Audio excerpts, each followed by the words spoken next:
Ba kalama mun bɛ jamana in kɔnɔ wagati in na n'a kɛmɛ k'an bɛɛ kunna siri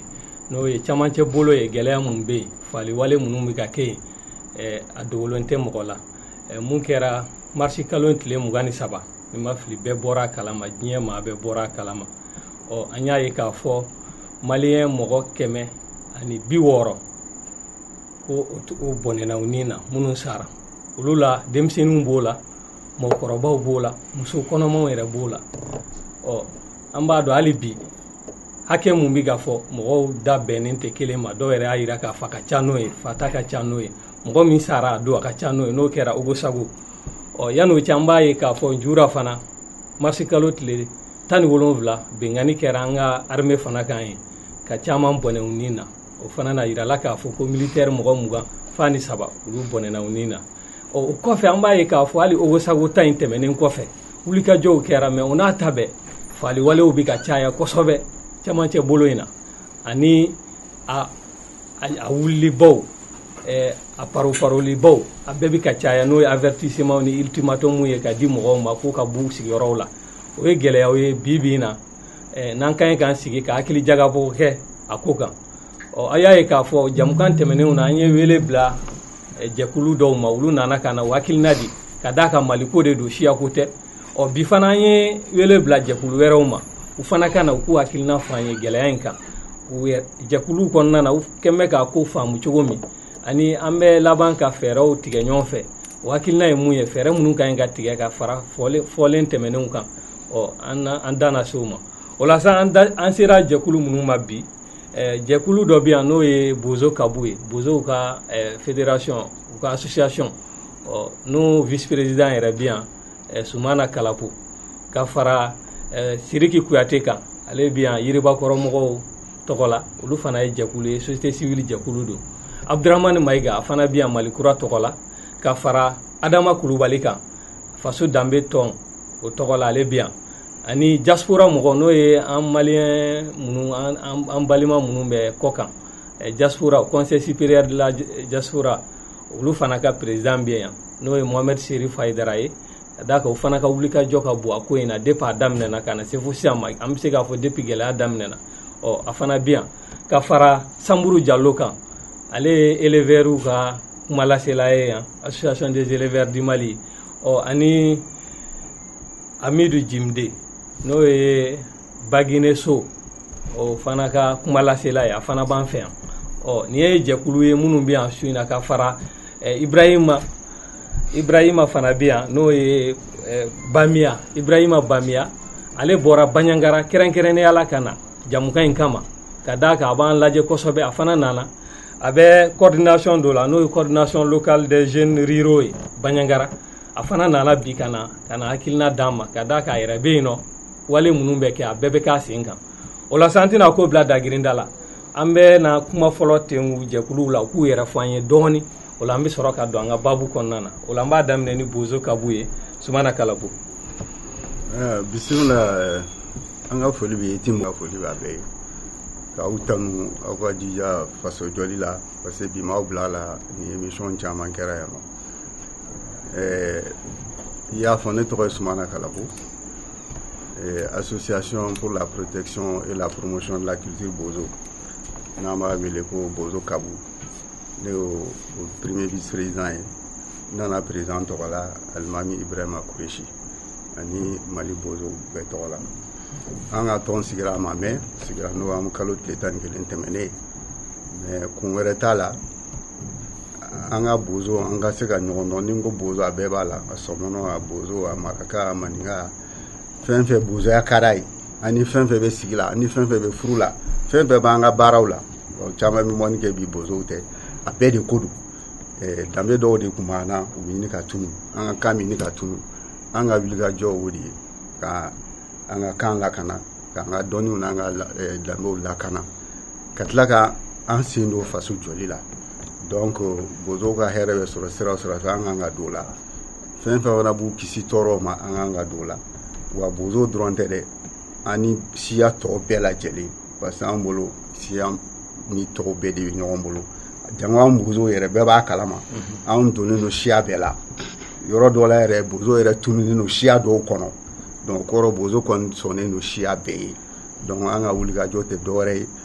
an ka dɔnniyaw kana na tunu an ka siya kana tunu an ka kan kana tunu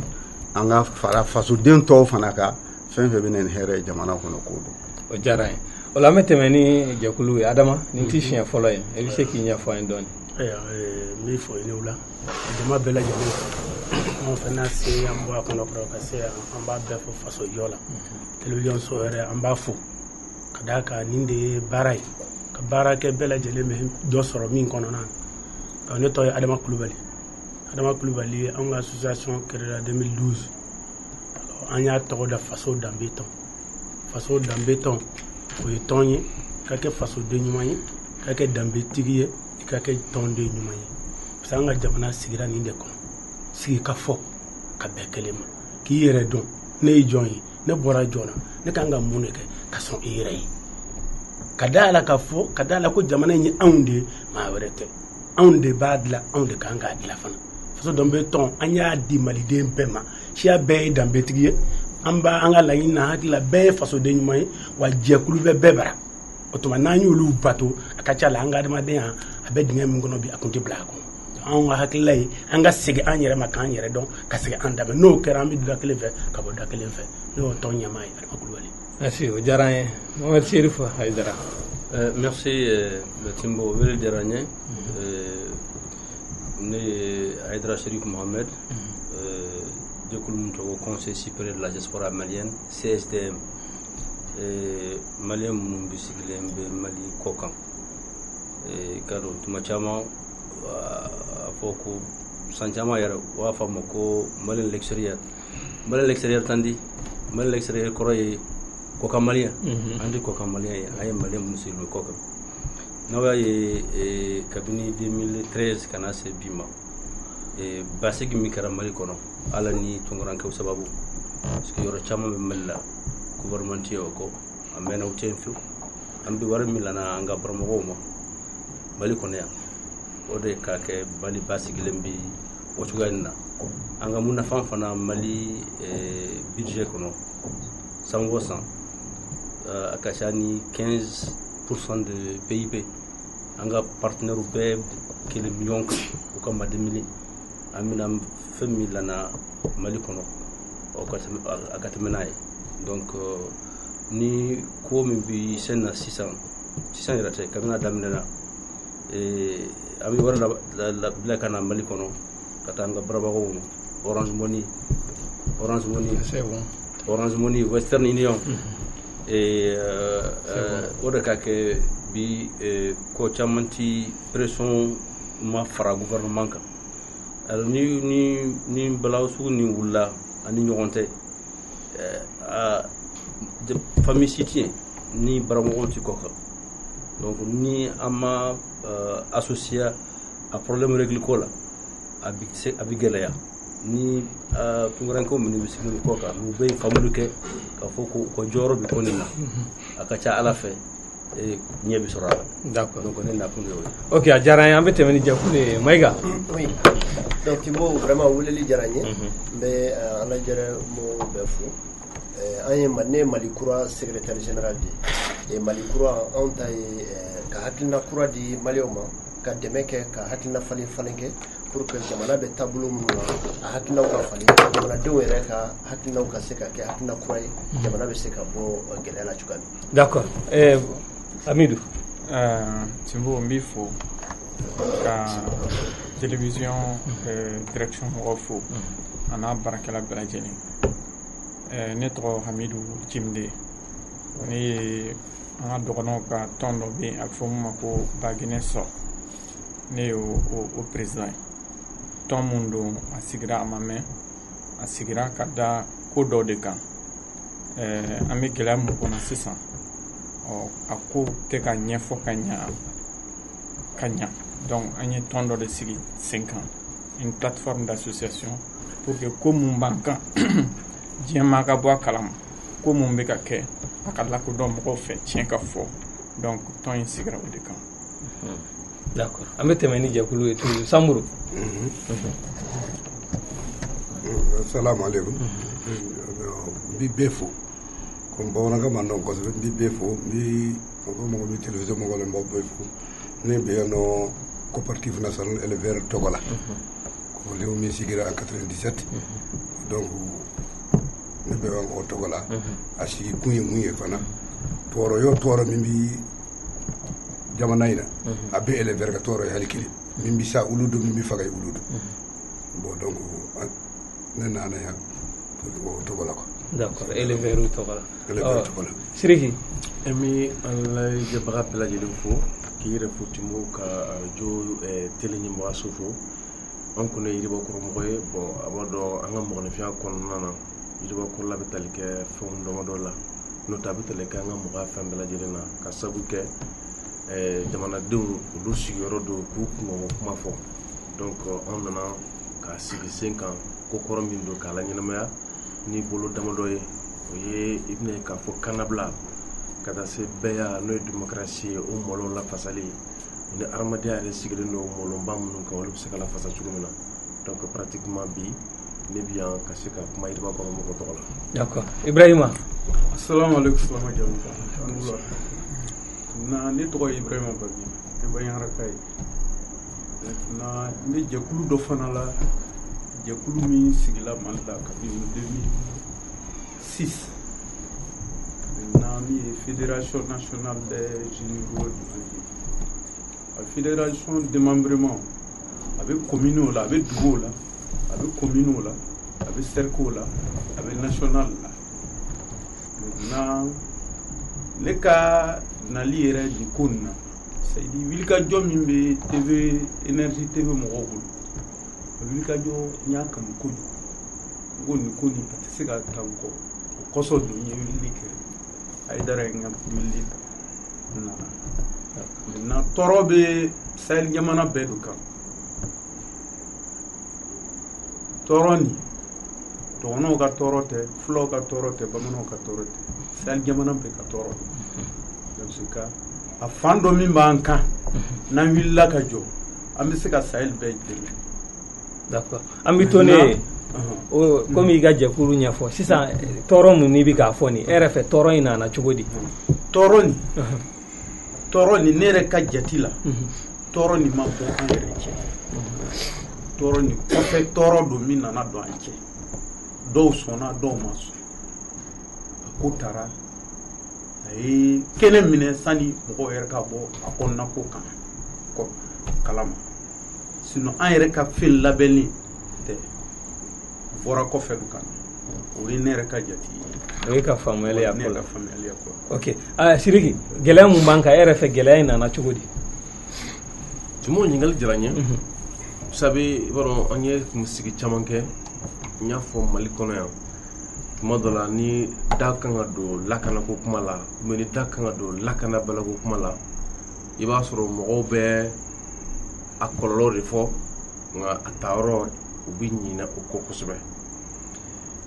iba soro modola o misala do jumenye modola kan no malon bulo ka fo mrutura alhamdulillah donc ba yara ka foko lakana ti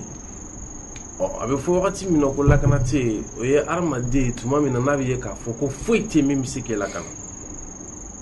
andu nga jamana nunu kono anana ye ka fo fere bela dama ya sabuna ramadan kana se ka lakana jamana kana se ka lakana soro kana se ka lakana kalan kana se ka lakana armade sigelo no molo fon kan shi kana se ka lakana anga jamana amo bari kono kabila wali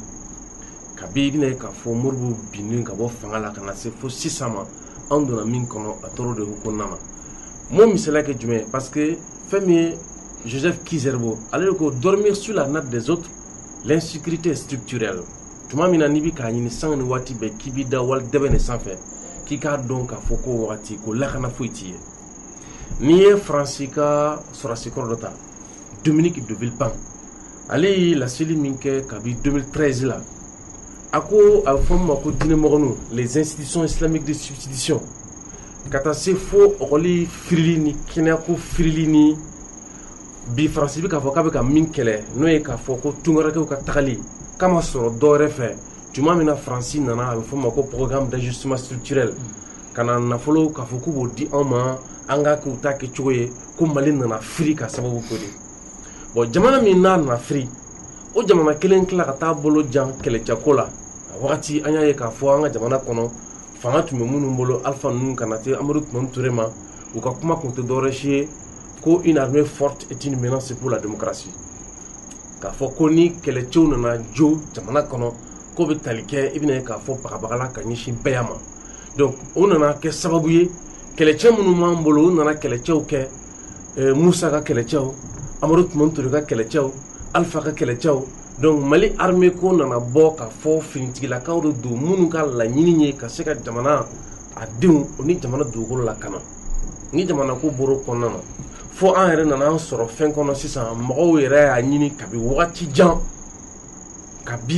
jan mɔgɔw nana ɲini k'a fɔ k'u b'u yɛrɛ lakana o yɛrɛ lakana waleya nana wolo tɔn sigili la dɔw kɛra yɛrɛ lakana tɔn ye dɔw kɛra k'a fɔ k'u b'u yɛrɛ lafasa hali u ka namugo ta fan fɛ parce que yɛrɛmabila la wɛrɛ la donc n'o kɛra sisan u nana fɛn dɔ wuli ko printemps arabe o min wulila a ɲɛsinna jamana damadɔ de ma parce que Jean Zeglé kabi 2011 ale y'a fɔ ko nin fɛn min wulilen filɛ nin ye ko a bɛna Libi gosi ka na Mali gosi ka Burkina gosi ka Cameroun gosi ka na Niger gosi nin bɛɛ fɔra ka mɔgɔw sigi to sɔrɔ kɛlɛ ma wuli fɔlɔ mais yan'o bɛɛ lajɛlen min kɛ Amadou Sékou Traoré di Amadou Djikoroni ale nana fɔ k'a fɔ ko ni Américain kelen sen cunna a ka jamana kɔnɔ a sɔrɔsi kelen a m'a fɔ k'u ka troupe dɛ a sɔrɔsi cɛ kelen ka na cun a ka jamana kɔnɔ k'u bɛna aw dege kɛlɛ la ou bien k'u bɛna aw bilasira kɛlɛko ta fan fɛ k'u ti bɔ a ka jamana kɔnɔ ni kɛlɛ ma wuli o kɛra 2010 o kɛlɛ nana wuli 2012 Américains nana k'u bɛ mɔgɔ minnu former n'o ye Africom ye olu de fɛnɛ nana fara minnu bɔra Libi Faransi minnu bɔ Libi ka na n'u ye ka fara olu kan ka jamana gosi o jamana gosilen ka bɔ ka bin an tila ka tɛgɛrɛ fɔ Faransi kelen kun ko o de ye an bɔ bolo la maa minnu bɛ yen nɔ n'olu bɔra Libi Faransi ka na an ka jamana kɔnɔ an tila ka tɛgɛrɛ fɔ olu kun k'olu y'an badenw ye ka n'o wele accord ko dɔ la accord min nɔ kan sisan a bɛ ye k'a fɔ ko an ka jamana kɔnɔ ni marifa t'i bolo dɔrɔn i tɛ yen ni marifa t'i bolo dɔrɔn i tɛ lakana ni marifa t'i bolo dɔrɔn a ka dugu bɛ ci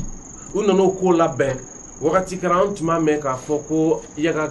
Yaga Agali sɛsi ka bɔ yen ka na Amadou Koufa ye o Amadou Koufa i b'a dɔn an ye kafa bɔ k'a ɲɛfɔ Amadou Koufa ko in bɛna laban ni siyako mankan de ye o don y'a sɔrɔ a bɛ ka ye k'a fɔ ko fagali bɛ ka kɛ siya minnu na ko donso ko kadɔ ou bien ko i bɛna ye k'a fɔ bozo ayi b'a sɔrɔ fagali ma na fila kunda la a daminɛna ni filaw de ye dɛ ayi a ma daminɛ ni filaw ye wagati min Amadou Koufa tun bɛ yen o y'a sɔrɔ kadɔ ko kuma de bɛ ka fɔ fagali ta fan fɛ minnu bɛ ka faga o ni bozo ko kuma de bɛ ka fɔ mais kɔsani nin la sisan a nana yɛlɛma tugun k'a fɔ ko filaw de bɛ ka faga parce que a wagati an y'a kuma fɔ k'a sinsin Ibrahim Boubacar Keïta ka kumakan kɛra jumɛn ye que les gens sont en train de blanchir le terrorisme parce que o don y'a sɔrɔ fagaliko kuma min bɛ ka fɔ o fagaliko kuma min ni o nana ɲɛsin san k'a fɔ k'a bɛ ka ɲɛsin filaw ma jamana ɲɛmɔgɔ ka kumakan kɛra nin de ye c'est comme n'a fɔ fagali min bɛ ka kɛ mɔgɔ minnu bɛ ka faga olu bɛ ko dɔ kalama ils sont pas innocents o de kɛra don jamana ɲɛmɔgɔ ka kumakan ye ka ɲɛsin malikaw ma tuma min na fagali bɛ ka kɛ nin kɛcogo la. d'accord an bɛ tɛmɛ ni baabu ye ka kuma di tɔw ma o fana k'u hakilina fɔ an ye gɛlɛya mun b'a kan aw yɛrɛ ka faamuyali la a nana cogo min Amidou. Bon, en fait Baginɛ sɔ n y'a fɔ cogoya min na dɔgɔnɔkan na kɔrɔ de ko faso kumakan an ye nin tɔn in sigi ka bɛn ni gɛlɛya mun b'an kan sisan an banbalen don o de kan an fan fɛ a nana cogo di d'abord kabini 2012 mankan ninnu daminɛna occupation nana se fo Douentza u commencera ka don an ka yɔrɔ la o cogoya la u nana don yen u nana don maintenant u donna mɔgɔw n'u hakili ni ɲɔgɔn cɛ olu de ye jɔn ye olu minnu ye yɔrɔ occupé kɛ terroriste wa bon terroriste oui en quelque sorte en tout cas nous an t'u visage dɔn u nana ka yɔrɔ occupé u bɔra ni fɛn kɔrɔw ye kɛlɛ kɔrɔw ni dossier kɔrɔw ni fɛnw ka o don mɔgɔw kunna sariya tɛ tigɛ a kɛcogo la alors karisa ni fɛn dɔ man kan karisa ni fɛn dɔ ka kan u nana n'o kuma ka don mɔgɔw hakiliw ni ɲɔgɔn cɛ fo ka na se waati dɔ la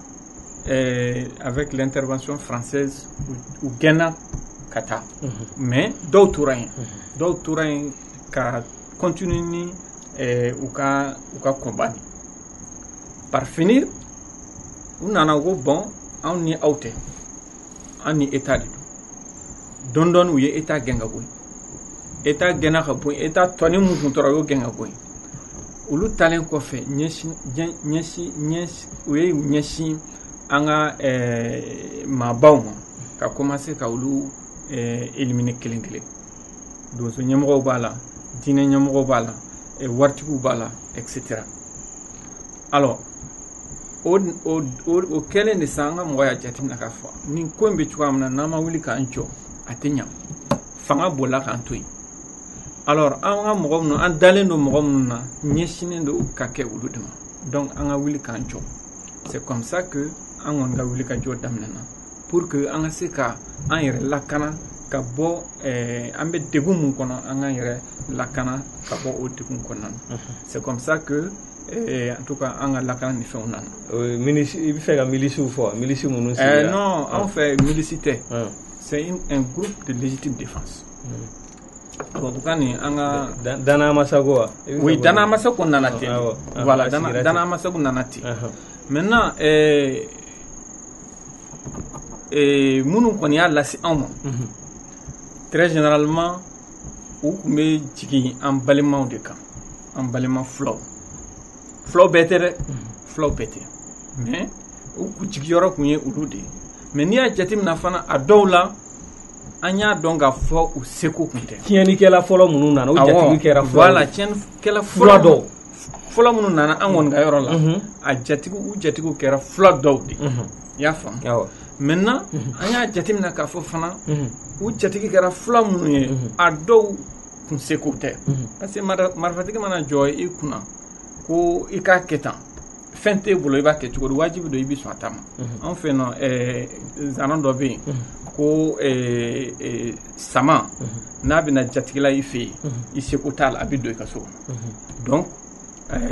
u nana ten de ka don mais dɔw fana tuguru nɔfɛ k'a ka d'u ye parce que kumakan mun tun bɛ mɔgɔ ninnu da dɔw a donna dɔw hakili la dɔw tuguru nɔfɛ en tout cas an kɔni ka yɔrɔ la mankan ni damana ni cogoya d'accord Samburu e bɛ se ka mun fɔ nin na gɛlɛya in nacogo la e ye mun faamu a la aw ka tɔn kɔnɔna na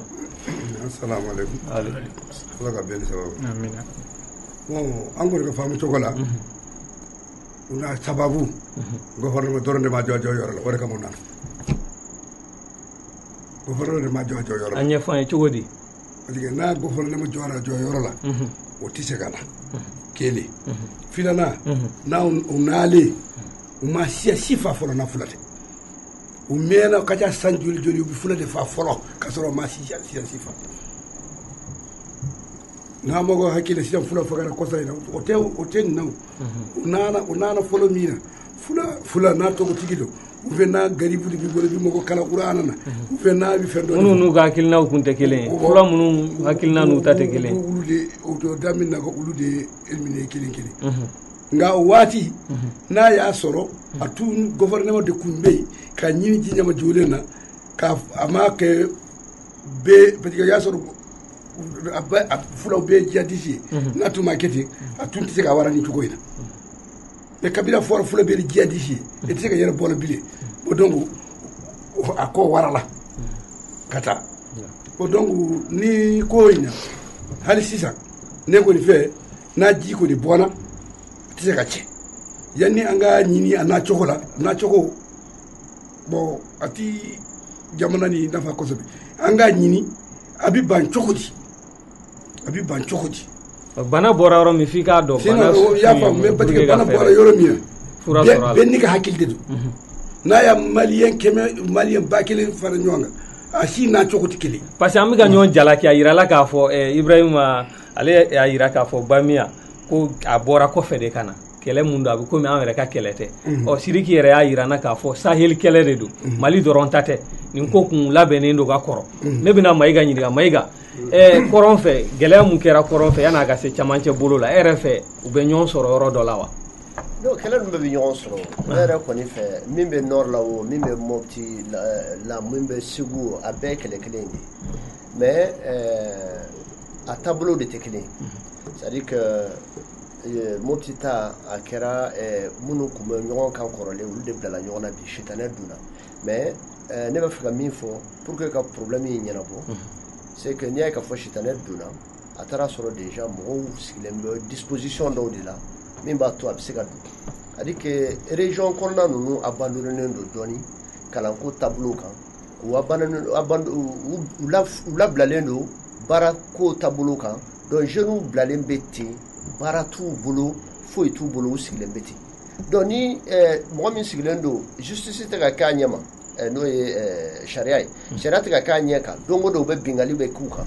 ni dɔ donna u kan ni marifa ye bon forcément o sitanɛ a bɛ warakata ka taa fɛ donc ne fɛ o de ye kɛlɛ ninnu bɛɛ taabolo ye mɔgɔw bɛ degun na marifa nana don u kan donc marifa donnen kɛlɛ min u bɛ se ka kɛ ni kuma ye u b'o kɛ ni marifa ye parce que juguya nana bonya sinon kadɔ dugu foyi tɛ yen ko filadugu t'a kɛrɛfɛ a bɛɛ tɔgɔ kelen kadɔ dugu filɛ filadugu filɛ kadɔ dugu filɛ filadugu filɛ mais n'i y'a ye k'a fɔ bibi in na ko ɲɔgɔn faga nana bɔ a la sitanɛ de donna o sitanɛ min donna ne yɛrɛ kɔni hakilina na c'est à dire que bɛɛ m'i jɔ a jɔyɔrɔ association a kɛra fila association a kɛra kadɔ association o m'u jɔ o jɔyɔrɔ bɛɛ y'a essayer k'a yɛrɛ sankɔrɔta mais mɔgɔ si m'a essayer ka baara kɛ k'a lajɛ fitinɛ in bɛ se ka ban cogoya min donc ne yɛrɛ fɛ o de ye ko in yɛrɛ warakata k'a kɛ tan État m'a jɔ a jɔyɔrɔ parce que État fana bolila donc voilà n bɛ se k'o min fɔ Adama munumunu dɔ kɛ a yɔrɔ ninnu na e bɛ se ka mun f'an ye mun bɛ ka fɔ kuma in na k'a fɔ gɛlɛya in bɔra yɔrɔ min est ce que i bɛ se k'a sɛbɛntiya k'a fɔ e ka tagama na nin yɔrɔ ninnu na k'a fɔ o de don wa o de kuma fɔr'i ye wa est ce que gɛlɛya bɛ mɔgɔw ni ɲɔgɔn cɛ sigida kɔnɔna na ou bien ko dɔ mun labɛnnen don mɔgɔ wɛrɛw fɛ ka na cun kan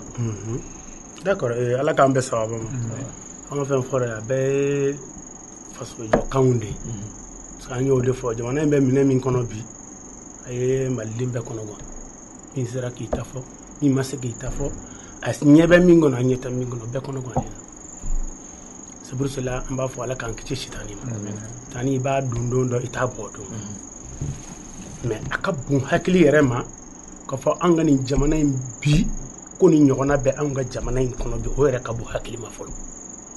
n'i y'an bɛɛ lajɛlen bɔkolo lajɛ k'an kɛcogow lajɛ ka jamana in doncogo lajɛ ɲɔgɔn k'a fɔ ko an bɛ nin terrain ka bi a ka bon hakili ma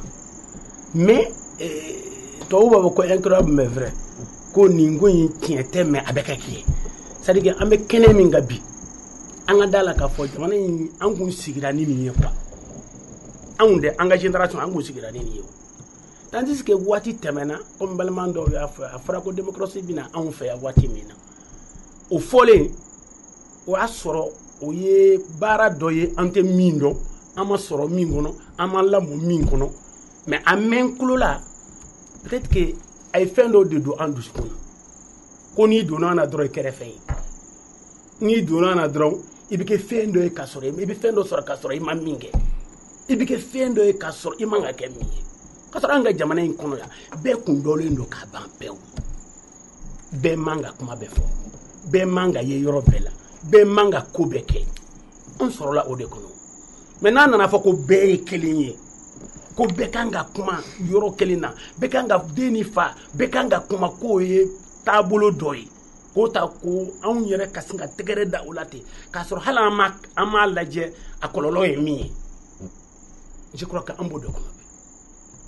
i y'a ta k'a lajɛ démocratie nana anw fɛ yan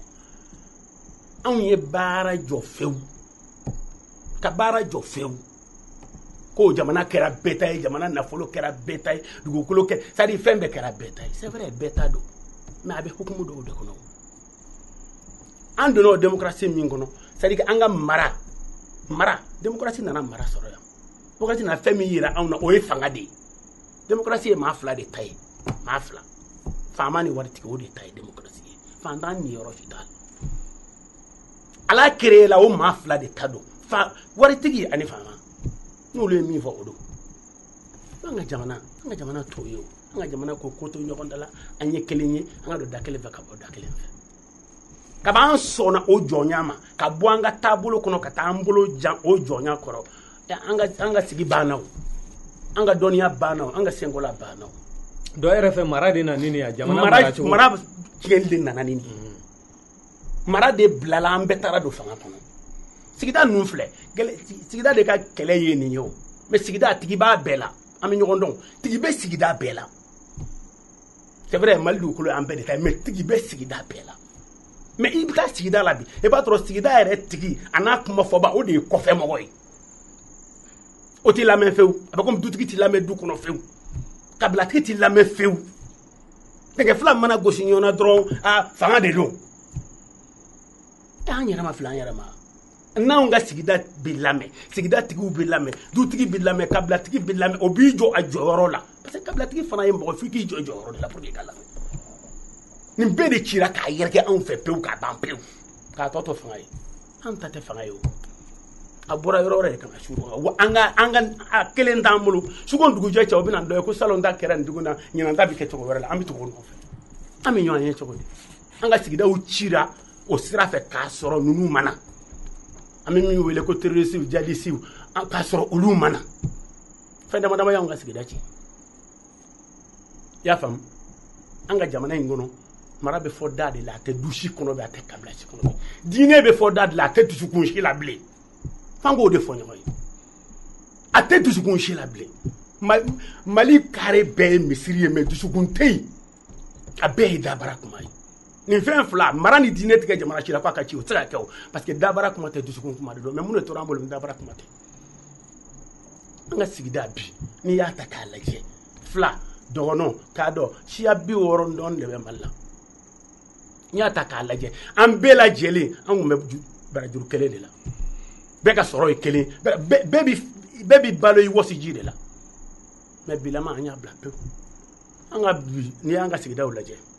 sous-préfet minnu bɛ sigi an ka sigidaw la tribunal min bɛ sigi an ka sigidaw la gendarme min bɛ sigi an ka sigidaw la polisi min bɛ sigi an ka sigidaw la olu bɛ na ni fanga de ye ka na sigi sigida la olu tɛ sigida maa yɛrɛ ɲininka yɛrɛ sigida taabolo la u ni sigida mɔgɔw yɛrɛ tɛ kuma yɛrɛ hali u k'a dɔn sigida taabolo de ye nin ye sigida tɛ se ka fɛn fila de bɛ ɲɔgɔn dɛmɛ fanga ni mara i mana kalan kɛ cogo o cogo i nana sigi sigida min na fo i k'o sigida mɔgɔw bonya k'olu jate k'a dɔn mun de bɛ yan ne bɛ se ka sigi dugu dɔ la maaw ɲɛ mɔgɔ t'a yira ko dugukolo ye ne ta mais ne de ye sigibaa fɔlɔ ye o tuma ni maa o maa bɛ sigi ne ka wale ɲuman dɔ y'a bonya o kan ka sɛmɛ ne la ne taara o sɛbɛn sous-préfet la don ko sous-préfet ye lettre di ne ma sous-préfet yɛrɛ mana ne sɔrɔ yan fanga y'o kolokolo tribunal y'o korokoro mairie y'o kolokolo anw yɛrɛ min ye sigiɲɔgɔnma ye an ye tɛgɛrɛ da ɲɔgɔn ka bɔnɛ na ɲɔgɔn ka bɔnɛ an ye tɛgɛrɛ da la an tugura olu nɔfɛ fo o fɔlɔ ye da dɔ yɛlɛ o ye koko ci ka da yɛlɛ k'a yira ko anw yɛrɛ tɛ bɛn na o tuma Mali bɛ dingɛ dɔ kɔnɔ n y'o de fɔ diinɛ sira fɛ Mali bi ko 90% musulman 90% célibat on dit diinɛ tɛ kelen ye dɛ minnu bɛ ka yaala an kunna bi k'u bɛ diinɛ ko la diinɛ mɔgɔw tɛ selibaw de don fɛn ɲinilaw de don wa anw yɛrɛ tɛ diinɛ mɔgɔ anw ye fɛn ɲinilaw de ye o tɛ ko o bɛ don an kan kɛ o de y'an jogo ye o d'accord n'a sɔrɔ an kun ye diinɛ mɔgɔ ye ninnu na don kalamaw b'an fɛ an b'a fɔ a ye kɛnɛ minɛ a bɛ ka min fɔ ni Ala ta tɛ kelen da yɛrɛ kun tɛ don a la yɛrɛ d'accord an bɛna don babu mais mun an ye da yɛrɛ o ye i y'a yira k'a fɔ an y'an ka siraw bila n'an ye Mopti région fɔ ka camancɛ bolo fɔ mɔgɔw hakili bɛ taa Fula ni dɔgɔnɔw na an b'a dɔn k'a fɔ siya wɛrɛw bɛ yen siya bɛɛ bɛ Mopti région na siya dɔ fana bɛ yen mɔgɔ bɛ ɲina mun kɔ kosɛbɛ minnu ye tɔɔrɔ sɔrɔ sigi in kɔnɔna gɛlɛya in kɔnɔna na kosɛbɛ o ye bozow ye o de la bi an ye wele bila u ka tɔn ma u ka na u fana u kɛn bɛ ka nin ko in ye cogo min u ka se k'o ɲɛfɔ an ye gɛlɛya nana cogo min Kalapo hali bi an bɛ dugawu kɛ n'an bɛna kuma fɛn fɛn kɛ Ala k'a kɛ hɛrɛ ye jamana in ma min bɛ se ka mɔgɔw dusu faga ka na ni bɛɛ ye jamana in kɔnɔ an b'a la deli o de la an kana kuma kana bɔ an da min bɛ fitinɛ tɔ juguya an ye danfɛnw de ye se t'an ye an bɛ se ka fili a man ca k'a fɔ dugu min i b'a sɔrɔ bozo dɔrɔn de b'a kɔnɔ n y'a fɔ n ka kuma daminɛ anw ni siya bɛɛ bɛ sigi dɔw nana sigi an fɛ an yɛrɛ yɛlɛmana ka k'olu dɔ ye an taara sigi dɔw fɛ an yɛrɛ yɛlɛmana ka k'o dɔ ye donc ni siya bɛ Mali la min bɛ don siya tɔw la Mali la ni siya bɛ yen ka tɛmɛ bozow kan bon an sigilen tɛ yɔrɔ kelen fana k'a fɔ pays dɔgɔ ɲɔgɔn k'i bɛ taa nin yɔrɔ n'a bɛɛ ye bozo ye ka taa Kidal ka taa fo Kayi fo kɔfɛ ani mɔgɔ wɛrɛw de dorogolen don ɲɔgɔn na bon mais u donna yɔrɔ caman na cogo di u nana ni silamɛya kan de kuma di